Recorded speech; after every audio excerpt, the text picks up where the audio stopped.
Discussion keeps the world turning. This is Roundtable. We've learned how AI has become helpful in the workplace with various tools to make our office lives easier. We've also learned about how the use of AI in the classroom can open new doors for teachers and students. But now, staying within the field of education, AI is moving into study rooms, creating an environment that is somewhere between complete self-study and having a teacher present. Some people love it, some people still a little skeptical. And then, leaving a bad review, do you do it for a restaurant if you're not happy? Well, doing so may cause your review to be taken down. But overseas Chinese customers have found a unique and creative way to have their true feelings known. We are live from Beijing. This is Roundtable. I'm Steve Hatherly. Thank you very much for being with us. And for today's show, I'm joined by Niu Honglin Laiming. First on today's show, picture a study space where AI-powered tools coach, correct, and even cheer you on. AI study rooms are a space where students get personalized support from AI tools and learning devices. Study rooms equipped with new AI technology have recently appeared in many cities across China, becoming a popular after-school destination for students. However, some parents have mixed opinions about these new learning spaces. Many questions and many answers to follow. Honglin and Laiming, thanks for being with me today. I wonder, how much time did you spend in school study spaces after your regular study hours? I usually commute, so I don't hang out for too long after completing a lesson in school, so not a lot. But Niu Honglin? I was thinking, because for me, it's kind of like mandatory self-studying, because the school would provide classrooms for you to finish your homework, and if you have questions, you can go to the teacher's office to ask your questions. And during my middle school time, it will go until around 9 o'clock, and to my high school time, it's like for the first session, it's from 6 o'clock to 9 o'clock in the evening, and from 9 o'clock to 11 o'clock. The second session. So you can 9 to 11? 9 to 11 is like, if you want to stay, you can stay. If you don't want, you can just go home. So for high school, it's relatively more flexible. But I think it's relatively unfair to ask the both of us, because during our generation, during our generation, we need to study a bit longer in schools. Times are changing, but let's get into it then. Who wants to kick it off? So I want to know, what's a study room, an AI study room, and how is AI integrated into these rooms? Well, AI study rooms are a new type of learning space that combines traditional study environment with artificial intelligence technologies. And by traditional study environment, I mean just a space where people pay or subscribe to, so they can have access to a desk or a space relatively more quiet compared to, for instance, studying in a cafe or in an internet cafe. Okay, you study in an internet cafe, huh? Yeah. Right. So, but now this is new because artificial intelligence technologies are involved. So unlike conventional study rooms that only provide a space for self-study, AI study rooms are equipped with AI-powered learning tools such as AI learning tablets featuring intelligent learning systems. They also offer offline supervision and custodian services to provide students with comprehensive learning support. So it can be a combination of both hardware and software. Hardware as in the space and desk and maybe coffee, and then the software as in the persons or teachers. I wouldn't call them teachers, but tutorials or supervisors overseeing the students, and maybe an operating system or a management system helping students to stay focused. Honglin, what were you going to say there? I can totally see why parents are sending their kids to these places, because come to think of it, like I said, my school is open to really late hours already, so I didn't really have to find a self-study area. Yet it's not the situation for every school, and especially for example, weekends. And in the cases that the kid is already old enough, you, as for example, a high schooler who is perfectly responsible for taking care of his or her own study schedule. I used to go to libraries, for example, as a quiet space to study. Yet I would definitely love to go to these AI study rooms because I would have something to help me with my questions, help me even set the learning plan for me based on how well I am doing on the subject A and how bad I am doing on subject B. Yeah. And as for kids who are younger, yes, they can be sent to a library, but you cannot really make sure that they are studying instead of, checking out some cartoon That's and more whatever. unsupervised. Whereas these Exactly. are supervised. So I've seen study cafes before, but from my experience, I think I walked into one by mistake one day and quickly turned around and went in the other direction. From what I saw at that time, maybe a soda machine or a snack bar or something like that, but then just spaces for the students to sit down and study. Kind of like, I guess, what offices sometimes use, those rented out office spaces. Ouch. Yes. Right. WeWork. Yeah, exactly. Office hours, So yeah. similar to that, but this is absolutely different. These are all equipped with AI technology. Quick question: these must be located within a relative close distance to schools, I would think. Or relatively close to a residential area where that there too. are many kids. Fair enough. Yeah. All right. So, what are some of the advantages then, if we reflect on some of the aspects we can find in these spaces? Well, AI learning machines utilize various AI technologies to create personalized study plans. Like Niu Honglin mentioned earlier, it's tailored to you. A good example is the very simple software that my son uses to learn about the alphabet. So the device can tell, it caters to my son's progress. When he's learning A and B and C, there'll be various tests and balloons carrying these words floating around, and he's to point at the balloons to tell which one is A and which one is B. And so when he survives one test and moves on to the other, there's a certain level of repetition, and if he makes more mistakes than is allowed or than is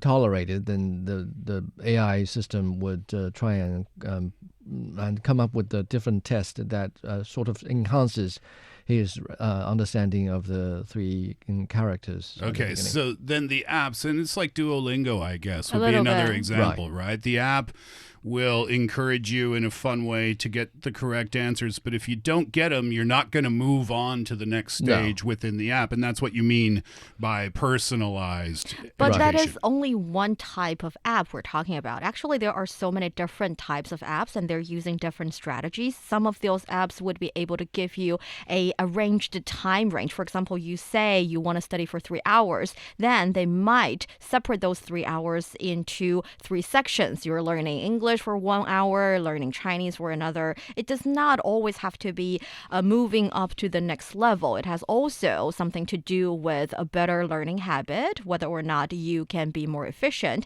and an advantage or disadvantage, depending on whether or not you're the kid or the parent, is that the clock in time would be recorded the entire time when you're learning in the self-studying AI helped self-studying rooms, and also whether or not you're doing a good job, in the sense that when we were kids, I think we all have a little notebook collecting all the answers that we give wrong to certain I questions. didn't. You didn't? No. You collected your wrong answers? Yeah, so that you know why you're wrong and you don't make a mistake next time. Fair enough. It's yeah. a good method. Yeah. Yeah, it's a method. It's not like I like the wrong answers. And now you have AI to help you with. So definitely with the help of artificial intelligence, the efficiency of kids studying should be improved given the AI platform or application is really good. Yes, the feedback is real time. That's one of the advantages of AI technologies and AI study room, because in traditional classrooms, you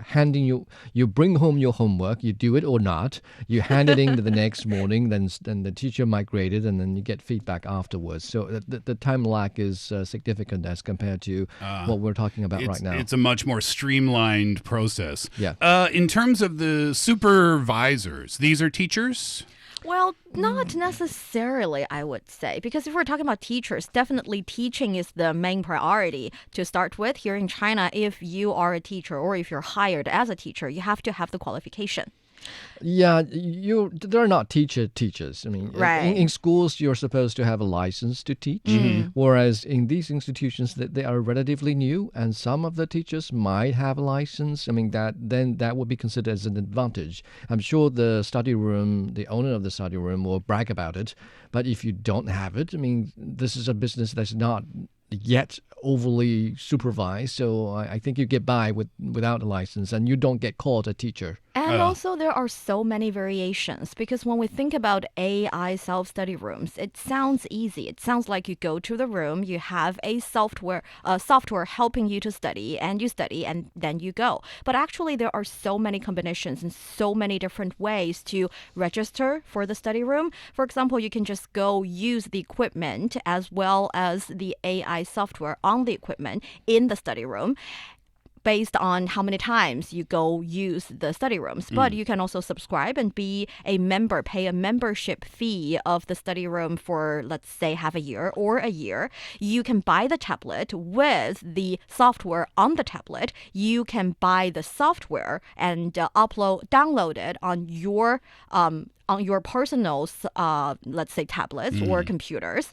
You can pay for the kind of service that would have a teacher answering your questions that you feel like the AI is not answering good enough. All right. Or you can pay for a non-teacher kind of service that teachers would only give you a report of whether or not you are hitting certain goals and giving that feedback to your parents instead of to the student learning directly. In that case, the teacher does not have to be a teacher. It can be a supervisor teacher. So it's actually very complicated. So then for the students, for the customers, I guess we can call them, you have a number of different options that you can choose when you're signing up to be a member of one of these study rooms, these AI study rooms. So it's not just a flat rate. No. I understand. So the pricing, I guess, is kind of catered to the individual students as well. Definitely. Interesting. And also the price, or let's say the salary you pay for the teachers, whether or not they're teacher. Don't call them teachers. Whether or not they're teacher, or they're just supervisor teacher, or who are basically interacting with the artificial intelligence, the AI data, and analyzing the AI data and giving feedback report to the parents, technicians. And it also differs depending on the strategy these AI self-study rooms decided to go. Depending on what their business model Yes. is. Right. Understood. The national average monthly fee is between 800 and 1,000 yuan, which is about $137, which is similar to the cost of offline custodian services, meaning these supervisors are not necessarily, or the owners are not necessarily making a lot of money, because if we are paying the same thing as we pay custodian services, then we are not paying for the AI or the investment into the AI technology that those of them behind the technology have already put in. It somehow seems for a price point, you'd choose a higher price point, I would think, right? Because you're offering services that you can't find anywhere else. It depends on who you're comparing yourself to. Because if these kind of AI study rooms compare themselves with original or traditional study rooms, then definitely, because you're basically offering more services, more teachers, and more the software. Yet, if you compare yourself to extracurriculum classes, which are offer courses and offer teaching and also, and also homework even sometimes, then these places are definitely cheaper. Understood. Again, going back to the point, depends on what their business model is and depends on what they offer. So where does it stand from the business side of things right now? Where does the industry stand? Is there growth happening right now? Is it competitive right now? Well, the AI study room industry is still in the early stages of development and has already shown some market potential. And many established educational institutions have joined this industry, according to media reports. After the double reduction policy, education and training companies have shifted their focus, and educational hardware and AI study room models have brought new growth opportunities. So some major players like Xuersi and New Oriental, which are very highly influential and high-profile companies in the industry, they made significant moves in this field. Yes, and actually, the business models for these AI self-study rooms include, for example, direct operation. That is what Laiming has just said. That is for these big brand or big name brand educational technology companies or large training institutions. They start the room or they start the direct operation of these places, and they can also attract individuals or small institutions to join through brand authorization, and they can give technical support, and they can even provide some sources of talent in terms of the technician in communicating with AI, and collaborating with public institutions such as schools, libraries to share venues and resources, or the software, or even the hardware is another way of the business model. You mentioned the double reduction policy. That's probably obviously very well known here in China, but for our listeners who might not know what that is, could you talk about that a little bit? And then I wonder if this is in violation somehow, any way of the double reduction policy.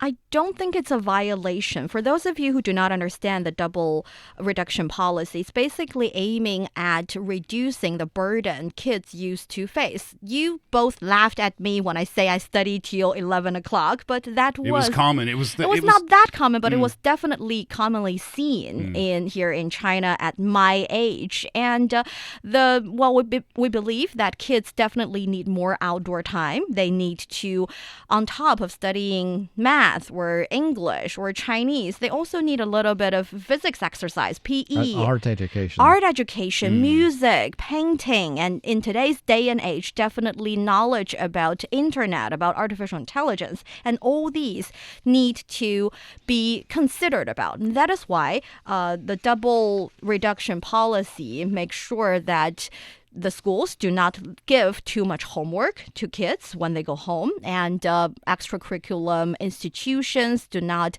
teach kids the kind of knowledge that does not belong to their current grade, so that they can have an edge when competing with other kids. So if you teach a kid in grade 3 the knowledge that's supposed to be taught on grade 4, then definitely this kid would have a almost advantage, but unfair advantage when competing. And with all that being considered, actually for a period of time here in China, the extracurriculum training facilities felt that it's getting harder for them to basically have the same amount of customers they used to have. That is why they are shifting a little bit, and I think this is one of the ways for these institutions to move on to, because they have the resources, they have studied the area of education for quite a long time, and they have the teachers and maybe the technicians to understand the logic behind the training of the AI,